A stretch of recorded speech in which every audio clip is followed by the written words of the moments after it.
Students, आज हम chemistry academy channels के अंदर एक नया टॉपिक के साथ आए हुए हैं। आज इस टॉपिक को अच्छे ढंग से हम लोग समझेंगे।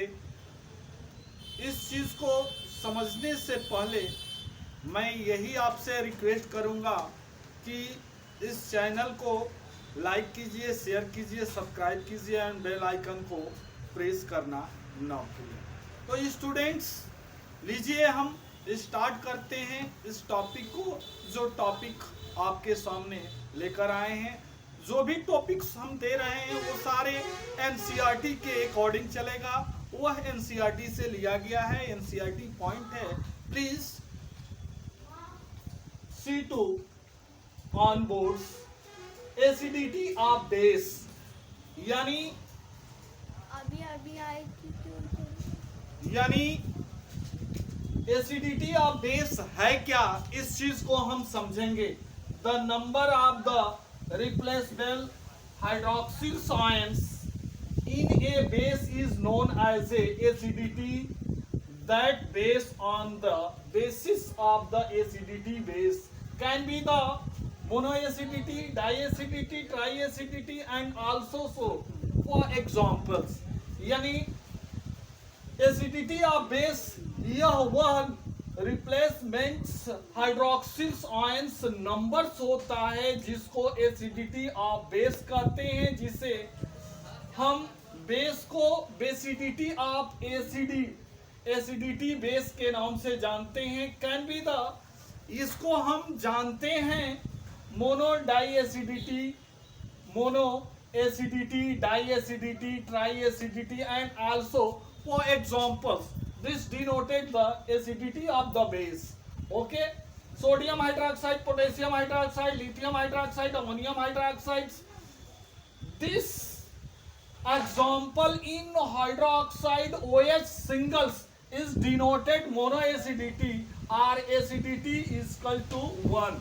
यानी hydroxyl group as a represent this example in a ones known as a monoacidity or acidity is equal to 1। Calcium hydroxide, barium hydroxide, caesium hydroxide, diacidity, यानी कैल्शियम हाइड्रोक्साइड जो दिया है, बेरियम हाइड्रोक्साइड और स्टेंसियम हाइड्रोक्साइड, इसमें दो hydroxyl group present है, इसलिए डाइएसिडिक है, जिसे एसिडिटिक 2 बोला जाएगा, जिसका एसिडिटिक 2 है। एल्युमिनियम हाइड्रोक्साइड ट्राई एसिडिटिक है, जो कि एसिडिटी जो है उसका 3 हो जाएगा। 3 इसमें हाइड्रोक्सिल ग्रुप है। अब आइए हम यूज ऑफ द बेस के बारे में बताएंगे। What is use of the base, तो इसको हम समझेंगे।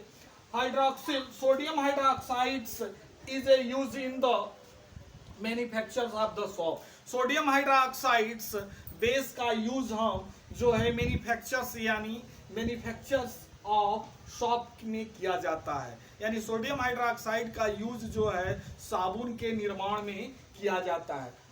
Point seconds, calcium hydroxide use the white washing the buildings, यानी कैल्शियम हाइड्रोक्साइड्स का यूज जो है सफेदी करने, बिल्डिंग की सफेदी करने में किया जाता है। अगला पॉइंट है magnesium hydroxide use and the medicinal for of the stomach troubles, यानी जब ह्यूमन के स्टोमक के अंदर एसिडिटीज हाई हो जाती है, उसको न्यूट्रलाइज करने के लिए जिस मेडिसिन का हम यूज करते हैं उस मेडिसिन को मैग्नीशियम हाइड्रोक्साइड कहते हैं। अगला पॉइंट है aluminium hydroxide use the remove of the garage stains form of the cloth, यानी एल्युमिनियम हाइड्रोक्साइड का यूज जो है garage stains form of the cloth के रूप में किया जाता है।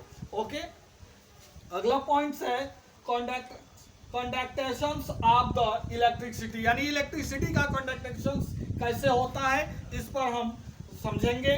When acid are the dissolve in water, they are the products ions which help in the conduct the electricity. This the process is known as the dissociation. More specific specifically acids product hydrogen ions which are the responsible for all their characteristic properties. यानी conductations of the electricity, यानी electricity का कंडक्टेशन कैसे होता है इस बात को हम समझेंगे। जब हम एसिड को वाटर्स में डिसॉल्व करते हैं तो एसिड जो है आयनाइज हो जाता है और इलेक्ट्रिसिटी को कंडक्ट करते हैं, तो इसी वे में इलेक्ट्रिसिटी कंडक्ट हो जाता है क्योंकि हाइड्रोजन आयंस उसमें प्रेजेंट होने के कारण यह रिस्पॉन्सिबल कैरेक्टरिस्टिक्स प्रॉपर्टीज शो करता है। ओके, हम इसमें फॉर एग्जांपल्स के रूप में देंगे these ions do not the exist as a hydrogen ion in the solution, यानी उसमें कोई भी हाइड्रोजन आयन एग्जिस्ट नहीं करता है सॉल्यूशन के अंदर, but combine with the water molecules as a so below, यानी जैसे हाइड्रोजन आयन को वाटर के अंदर hydrogen ion react to water to form of the hydroxonium ion, hydroxonium ion as a protons is a conduct of the electricity. तो students ये जो भी हमने टॉपिक बताया इस चीज को आपने बड़े ही अच्छे ढंग से समझा, इसमें किसी तरह का डाउट नहीं रहा। तो please student take the pen and copy, write the question. Question number first, what is acidity of the base. Question number second, what is use of the base.